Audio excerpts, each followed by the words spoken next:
ستاندەر زانیاری لەبارەی چارەنووسی سکاڵاکەی نەوەی نوێ بۆ سنووردارکردنی دەسەڵاتی سەرۆکی حکوومەت ئاشکرا دەکات. حکوومەت خەریکە رادیۆ تۆمار دەکات و شکستی بڕیاری هەرزانکردنی بەنزین ڕادەگەێنێت. گومانی بەنهێنی داخستنی کەیسی هەندێک بەرپرسی گەورەی گەندەڵی هەیە.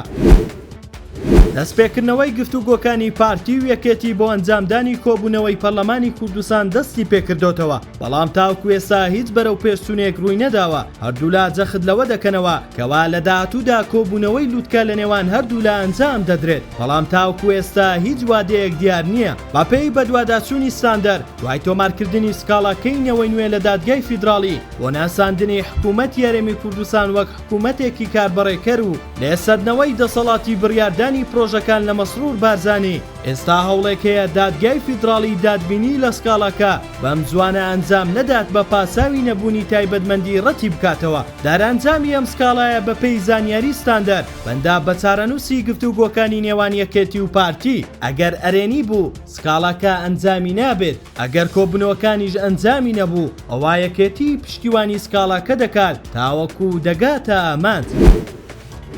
دوای نزیکەی هەفتەیەک لە بڕیاری هەرزانکردنی بەنزین لەسەر پێشنیازی سەرۆکی حکوومەت، بڕیارەکە لە هەولێر و دووهۆ کە بڕیارەکەی تێدا جێبەجێ کراوە شکستی هێناوە. نەک بەنزین هەرزان نەبووە، بەڵکو بەنزین بە گرانیش دەست ناکەوێت. ئەمە ژوای کردووە لە ئێستادا حکوومەت و لیژنە پەیوەندیدارەکان بیر لە هەڵوەشاندنەوەی بڕیارەکە بکەنەوە. بە جۆرێک لەو قۆناغا دەیانەوێت بڕیاری هەرزانکردنی سەر بەنزینی مەحەسەن و سوپەر هەڵگرن لا دیاریکردنی نرخ بۆیان پاشگەز ببنەوە، تەنها جەخت لە بەنزینی نۆرمال بکرێتەوە. پێشەوە هەورامانی وتەبێژی حکوومەتی هەرێم پاساوەکەی بۆ ئەوە هێنایەوە کەوا 160 خەڵک بەنزینی نۆرمال بەکاردێنن، بۆیە دەیانەوێت سەرەتا ئەم کێشەیە چارەسەر بکەن. جێی باسا بڕیارەکانی حکوومەت زۆرینەیان بەبێ لێکۆڵینەوە دەدرێت، بۆیە لە جیاتی چارەسەرکردنی کێشەکان زۆرجار کاریگەری پێچەوانە دروست دەکات و قەیرانەکان قوڵتر دەکەنەوە.